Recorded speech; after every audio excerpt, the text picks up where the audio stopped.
different things. So in this one, it has an auto adaptation phase. So if you notice, as I drag it into different spots, it's changing its morphology.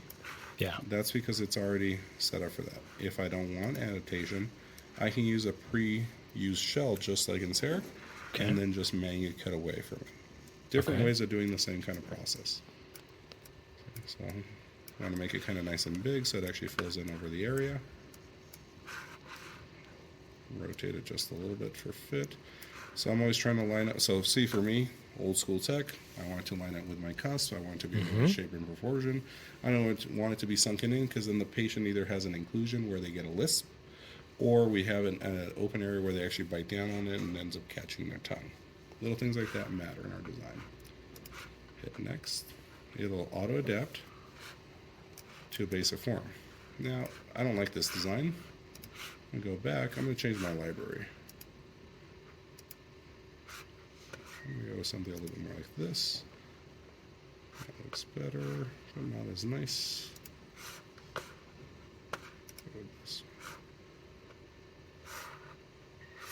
Beautiful.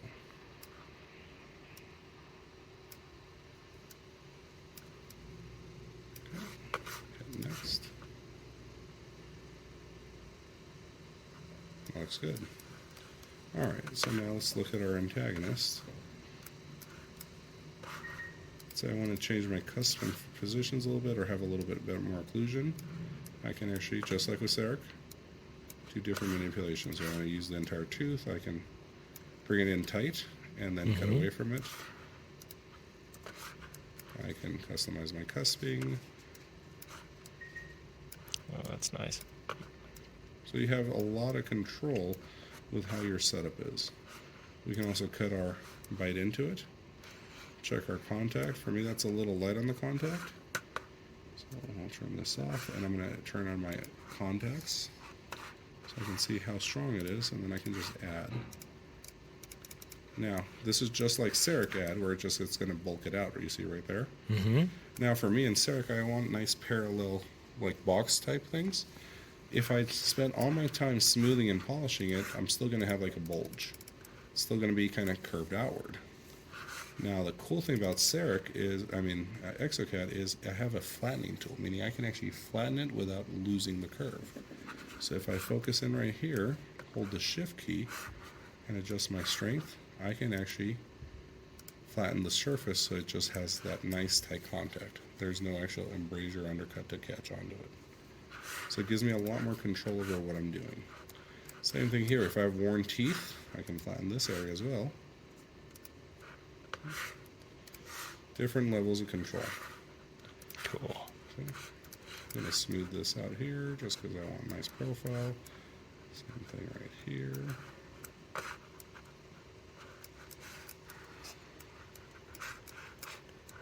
I like the brush strength. Yep. That's cool. Yeah. I'm going to adjust that here. Here I'm going to make this blend a little bit more just because it's not like we're doing a crown lay. Just kind of adjust this profile here. Turn on my jaw again, and let's take a look. So for me, I'm looking here, it still looks a little boxy. Yeah. That looks a lot better, more in line with our design. A little boxy out here. That looks good. Do a brush size here, and let's flatten this part right here. Cut our intersections. Overall, that looks pretty good. Nice. Hit Nice. next. And our crowns are basically ready for milling. Sweet. Okay. So it all depends on it. I've seen some people just blaze through down to 2 minutes. Yeah. I've seen other people take 10 to 15 because they want to get the nuances and the details right. For me, 5 minutes is realistic in a live clinical situation with a patient in the chair. Yeah. Yeah, that's... And then basically we had our full connectivity. I would take this into our milling computer here, nest it into the puck, put it onto the mill, and then we're good to go. Cool. That takes at most 4 minutes. Okay. So 5 minutes to design. Can you show me how to nest it? If you're okay with me doing it manually, I can do it all manually. It takes longer manually, but it's basically the same exact thing. Yeah, let's do it. Once we connect it all via Wi-Fi, it's a little easier. Yes. So here, there, close this. So to use wireless, that machine, the Craft 5X, will hook up to the network and connect to your design and mill station. You can put it all on one computer if you want. That's the easiest and fastest. Okay. Some doctors will be like, I want one for design and one for milling. Yeah. It takes a little bit longer because now we have to create a bridge network on the network itself. Okay. But we can take the files from here, transfer them virtually to there. Others use Dropbox, so that way you can do that. So you can put it on Dropbox, it'll show up over there. We just load it in. So I'm going to show you the old school, like, let's say your Wi-Fi goes out, your internet's out. Take a USB, Exactly. bring it over. Yes. Yeah. Okay, that's fine. So I got my USB right here. Cool. We're going to take that file. No worries. We're going to take that file out.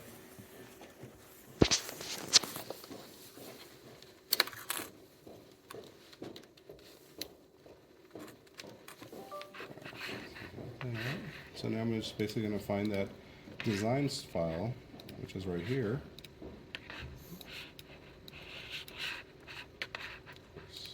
There we go. So this is where that crown is, right here. See the timestamp and everything? Now we can customize Exocad where you can actually have the patient's name, like first and last, and that way you know whose is who. So different ways of customizing it. Yeah. With me, I'm a lab guy, so I go on numbers because it's volume work for me. I'm used to processing 70, 80 crowns a day.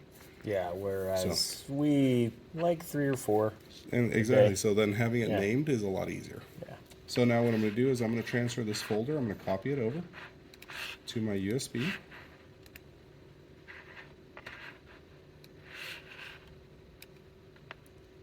All right, so it's got my timestamp. We're good to go. Let's transfer this out. Now I'm going to bring this into my milling software. So like with Seric, it's all kind of built in. The best thing about it is that with Seric, it's a one-trick pony. You only get what you get. There's no changing it. With us, and especially with Armin, we've been able to customize Hyperden to go as fast as Seric. So that's what makes it nice. It's just the software is a little techy. Which, luckily, I'm a bit of a nerd. I kind of like so that'll make it easier. Computer networking, all that sort of stuff. So does my partner. Perfect. Okay, that makes it easier because you understand that things can go wrong. Things have an adjustment or a phase. We can kind of work around it or make it work, and that's the thing. With Seric, yes, it works, but at the same time, when it doesn't work massively. It's a huge problem. Whereas, what we're going through right now. See, like right now, we have no Wi-Fi. I'm still going to be able to design. I'm still going to be able to put it on the mill. I'm still going to get it started. Yeah. Yes, there you go. Big difference. All right, so here we have our STL. So if we needed to print out a temporary for whatever reason, we can print that out. But for our mill, this file, it says construction info. That has our margin, our direction, our clues on it. It has all that data into it. So when we throw it into Hyperden, it's already going to know that. We don't have to remark the margin. We don't have to. It'll just be seamless. And you'll see what I'm talking about. Okay. So we're going to open up Hyperden. And remind me why we didn't design the crown on this machine. Just simply because we don't have Exocad? Exactly. Okay. But if we had Exocad in here, we would just transfer it within it, and that's easy. But you need a really, really good gaming laptop to be able to have everything on. Oh yeah, we'll build a. I like building PCs for fun, so I'll get it. The graphics card prices have come down quite a bit. Thank God. I finally got my 4,000 series. It's $1,100, but at least there's stock available. But at least it's not 3,000. Yeah. Like it was. Exactly. Right. So we're going to start with our fixture. So we got to tell it what are we going to mill it out. Are we milling a block? Are we milling out a puck? What do we do? Okay. So I'm going to say we're going to mill it out of a puck right here. We're going to hit apply. So it preloads the fixture itself. Okay. Now I'm going to add my part, which is that STL. So I'm going to go to my drive here. It's in that folder. I'm going to select that crown. I'm going to hit open. And then I'm going to find the blank. Now, I think I have a knee puck. We'll use this one actually, just so we can kind of go through it. So on here, there's an enlargement factor. So I'm going to say I have a knee blank. Ah, there we go. Okay, so it's got the enlargement factor that we write down. Exactly. Cool. See? So this is a bleach one, and it's a 14 millimeter. So I'm going to go and grab the 14 millimeter puck. And I'm going to put the enlargement factor right in here. So 1.224. Right in here. Create.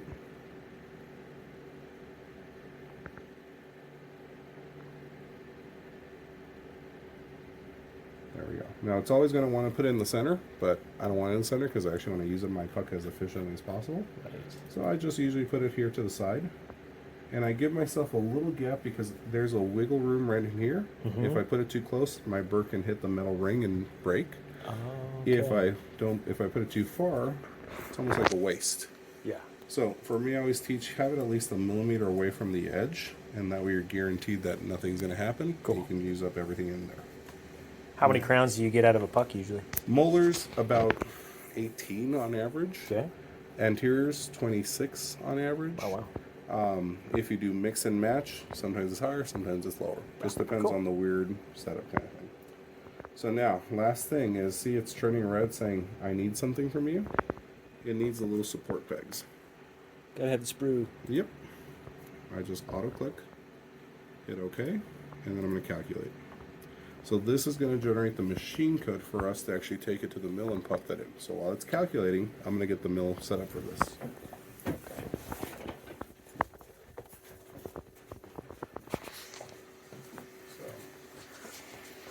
I'm going to get I have my fixture set up, thankfully, so I don't have to switch it out. It already has the ring. Now it has a little arrow here, so I'm going to use that as a point of reference, kind of like a North Star, so I can always realign it. So when let's say I take this out and get a different shade. Yeah, which we'll do all the time. It's used up here. The software keeps track of what's missing. Yeah. Won't let you put something in there. Okay. So as long as everything lines up, I can now set it up here, set it up here, set it up here, and I can use this stuff back up over time. Gotcha. So this puck, are you gonna assign it a number then? It's already been assigned. Already been assigned. Yep. Okay. Already good and go. So it'll just store it in the computer memory. Cool. Now last thing, set up my ring. This is my holding ring, and that's what keeps it in place. Lines up. Gotcha. Lines up with that line. Cool. Put that here. So I'm just going to fasten this down. So all I'm doing is just hand pressure. Nothing too crazy.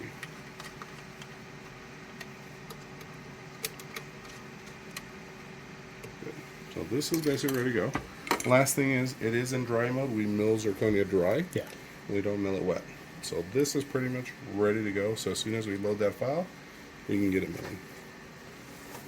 So now, should be done. Yep, sorry, done calculating. So what I'm going to do is I'm going to transfer the machine code from here onto here. Now, in a Wi-Fi setup, it's already there. I just open up the file and start milling. Okay. So the only thing here is I'm going to transfer it manually, put it in there. Okay. That's because I have no Wi-Fi right now. Gotcha. Okay. So now, according to this, it's estimating because of the thickness, it will take 22 minutes. In my experience, usually it's faster than that. So like I said, but it's got a lot of anatomy. So now what I'm going to do is I'm going to check one last thing before I do this. Is my template.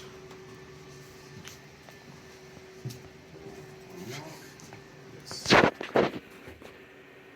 So I have different setups for how fast or how basic or how quick I want to do this. Yeah. So like for Austin, he goes for the just I want it to crown, but it's not going to come out with any anatomy. Because of all the anatomy built in, it's going to take a little bit longer because it's going to take its time to carve into it. Yeah. So that's the thing you're going to end up deciding is, okay, how fast do I want to go, and how much anatomy do I need to have it? What if we have it on? Which settings do you have here? So I which have one's here, faster and which one's so slower? this is kind of the fastest because it's only using 2 tools. This will take the longest because it's got that high detail. Okay. 0.6. So I already calculated with the fastest setting kind of thing. Yeah, why don't we do the faster one? Okay. And I can see what kind of detail it comes out with and see Perfect. what... I'll just transfer it right now. Yeah. So all I'm going to do is open up that folder. This is it right here. And then I'm going to put it onto that same USB drive. Choose right.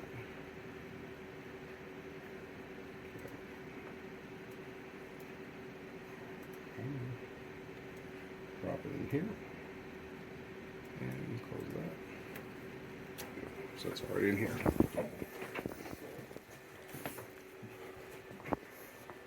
Now, like I said, if we've done less detail, a lot faster. If we do a thinner puck, a lot faster. So that's the nice thing about the whole setup. Pop that in here and read it. Input.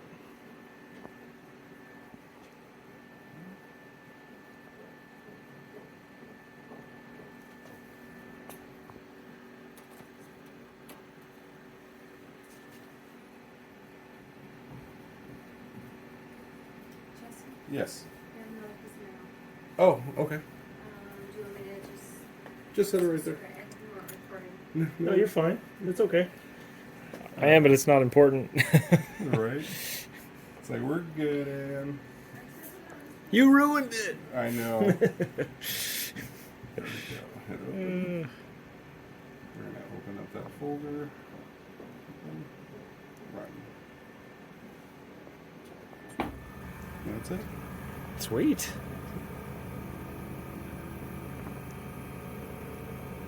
Red tool. Oh, you can open that, huh? Mm-hmm. Probably want to close it once it starts milling. But Yes. At least you can kind of see. I do like the fact that it's got that big rubber thing covering the whole. Yeah, the spindle. So that really protects it from damage. That's what lets it last a long time. That dust is Yes. terrible. Yeah. Now the cool thing is, if you did need to replace the spindle, let's say you've worn it out just because you've been going too fast or too crazy, you just remove this side panel, you unplug it, you latch it back in, you're good to go. You don't need a technician. You don't need to pay like a Ceric technician to come out, $2,500, all that. Yeah. You can do it yourself. So very straightforward. I did notice most of the stuff. I watched a lot of the YouTube videos that are from Cadre, all in Korean. It seems like, right? Yeah. And everything seems fairly modular. Yes. Like the there's a Easily there's a modular. pump in there. Yep, there's I'll a show you right now. vacuum. There's water. And there's all that.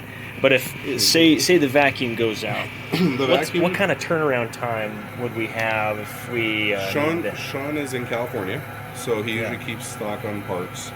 Most things, like I said, it takes a lot for it to go down. So far, I've only had one pump go down. We actually already include an extra pump in the shipping itself, so you already have it in your Oh, office just cool. to swap out. Okay.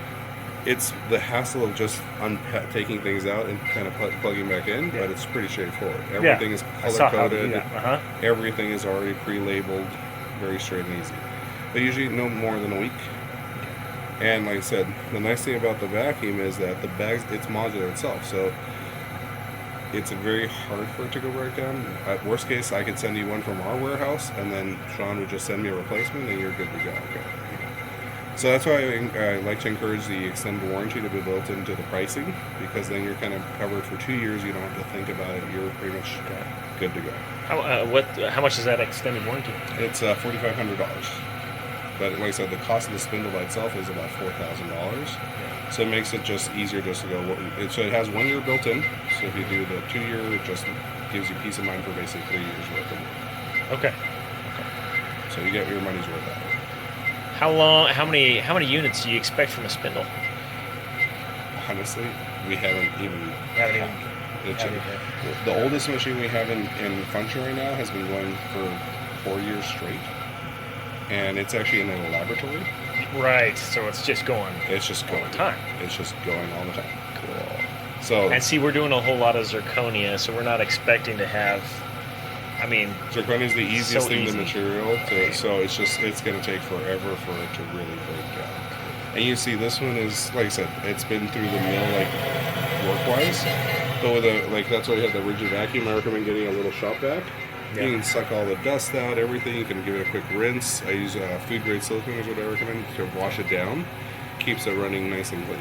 And then there's a filter trap there where you can get all the dust out and everything. And you're good to go. We'll let it just mill out, and then, like I said, I'll cut it. Yeah. I'll see if I can. I don't have any cutting tools here yet. They haven't come in, but I'll have you take some pictures and. Yeah, dude. show your findings. That's it. Great. So that's the hardest part. Like I said, this was still me. No Wi-Fi. The office is down or something, and I'm like, okay, Yeah. I can still mill. Still can get the machine to move forward. Yeah. With Ceric, if you can't communicate with that mill, you're done. There's no way you can. That's right. USB it, transfer it, nothing. It's not very friendly with other machines, Got to. and it's So- if you're down, even the Patterson techs who sold us the machine, they have to call Sorona. Or me. I used to be the Or one you. that they would call on how to fix the machine.